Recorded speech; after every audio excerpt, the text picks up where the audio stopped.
Put Let's Argue on my screen. To be on Let's Argue's the American dream. If I'm on Let's Argue, I'm gonna scream. Ah, ah, ah, ah, ah, ah, ah, ah, ah. Hi everyone, and welcome to another edition of Let's Argue, where we get on the internet and argue. No, really, I go online, I accept your hot takes, your unpopular opinions, your tough questions.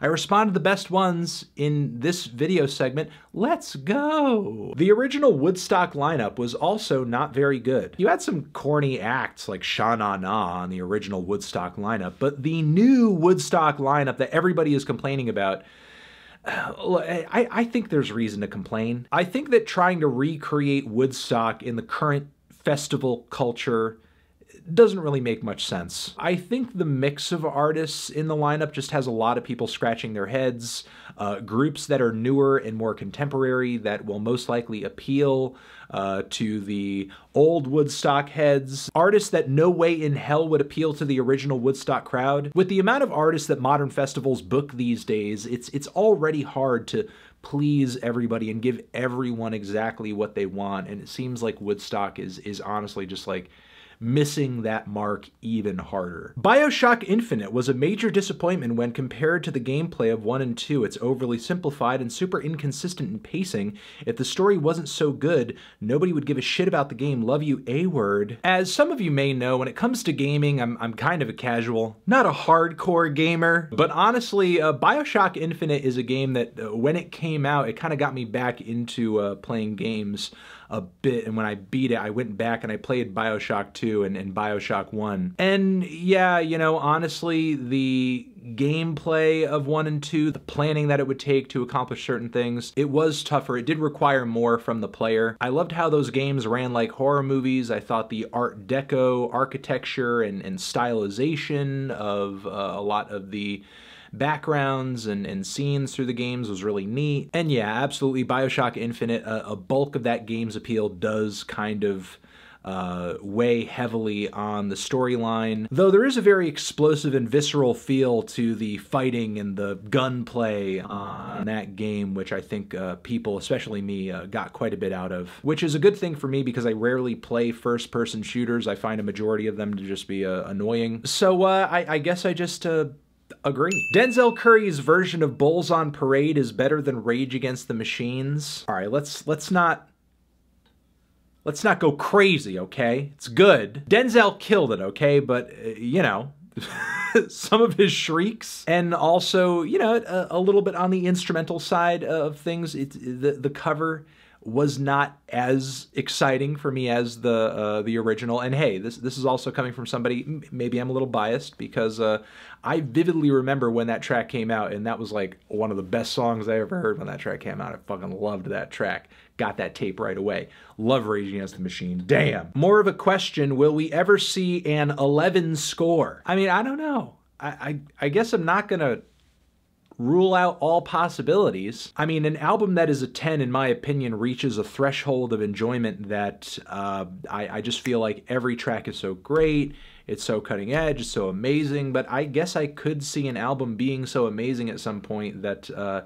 it just breaks all rating scales for me and changes my genetic makeup. I guess we'll see. Cancel culture is for people who care more about RTs and clout than music. I mean, look, I'm not going to say that people out there don't say things that are worthy of cancellation. They definitely do. But it would seem that most of the time, those that involve themselves in the pig pile and the attack on whoever this person is, they're getting more out of the attack than they are out of, I don't know, any perceived sense of justice they're getting off of it. For example, just this week we saw tons of people canceling Daniel Caesar because of some comments that, you know, he made about black people being too mean to white people on the internet. And look, even I myself thought a lot of what he was saying was bullshit, but I feel like the heart of what he was trying to get to was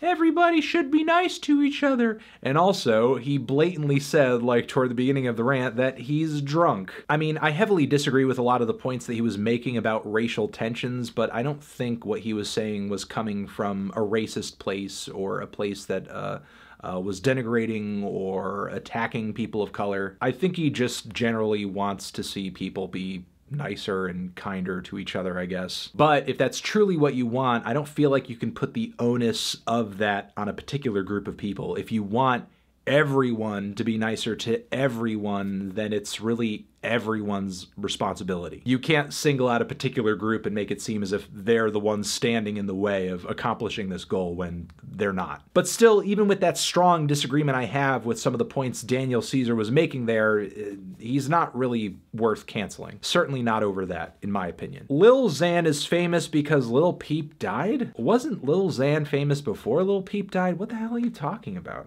What are you talking about? Are you on crack? Rammstein is a boy band. Each member is treated as equal despite having a frontman. They move through aesthetic and sonic eras and they constantly shirtless. Rammstein is a boy band.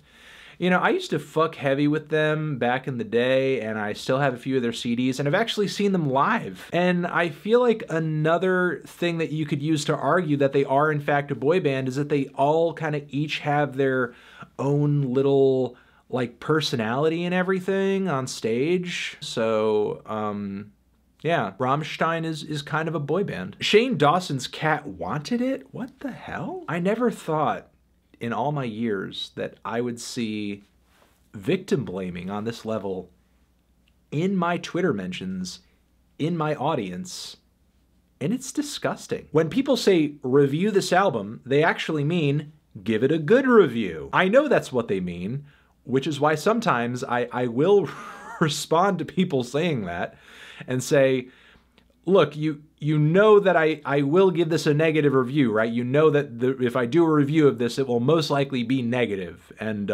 I just want you to be prepared for that, okay? Although these days saying that, coming right out and stating my opinion before I put it in a video typically does cause drama, and sometimes I don't want to deal with it, so you know I'll just avoid it. Oasis sounded nothing like the Beatles, and they were only compared due to being another massive and popular band in Britain. I think there are some elements of Oasis's sound that are Beatles-esque when you go to the core of their songwriting, but really that's it. The Beatles were making entirely different genres of music than Oasis was. I mean, Oasis were a straight-up pop rock band. The Beatles were writing experimental and art rock tunes. I mean, sure, you could go back to the days of some of the Beatles' earliest releases where they were making pop and pop rock, but the pop rock of that era sounded nothing like the pop rock of the 90s. So yeah, I'm pretty much in agreement with what you're saying here, and I am generally pissed when people are just like, oh, the Oasis, they ripped off the Beatles, they just sound like the Beatles, blah, blah, blah, blah, and it's just like, Jesus Christ, like, have you even heard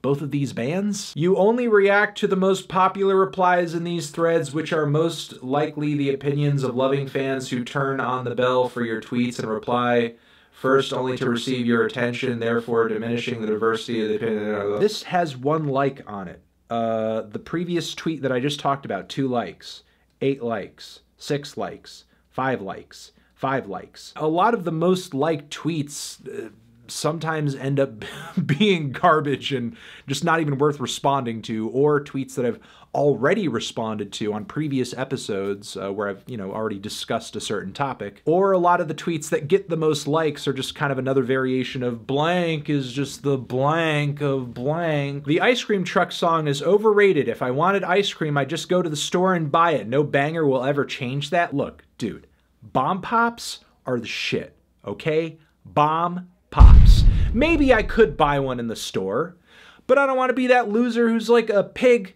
sitting there with a million bomb pops in his freezer. I want to have one. When I see that ice cream truck, it becomes a nice treat on a nice day, maybe even turns into a great memory. Hey, remember the time I had that bomb pop last year? It was freaking awesome. Kankyo Ongaku doesn't showcase the good Japanese ambient music of its time. I, in the review, claimed to not like be an expert in this particular era of music in Japan, and most likely there probably is some other great ambient music out there from the area that I'm just completely unaware of. It's always unfortunate and kind of frustrating when you see people on the internet make arguments like this and yet they don't actually list any of the music that they're saying is so great. And look, the point of my review was not to say, this is the best new age and ambient music from Japan ever, listen to it. More my point was to say, hey, this is a really cool introduction to an era of music that is often overlooked in the West, so let's try it because I think it's pretty cool, yay. Many metalheads see post-metal now as many hip-hop heads see the bling era. Wouldn't metalheads look at new metal more like the bling era than post-metal? I honestly would like to think that most metalheads see post-metal as most just general rock fans see post-rock, because they both kind of slowly ended up in a similarly one-dimensional and cliche place. Cheap vinyl players are not bad. People on our vinyl just gatekeep super hard, so people think they are unusable when they work fine in reality. Look, I understand that when owning a record player or collecting vinyl, it can be a bit daunting entering into that because there is a lot that you have to learn and understand. And because of the resurgence of vinyl, which has now become just the new normal, there are a lot of companies out there producing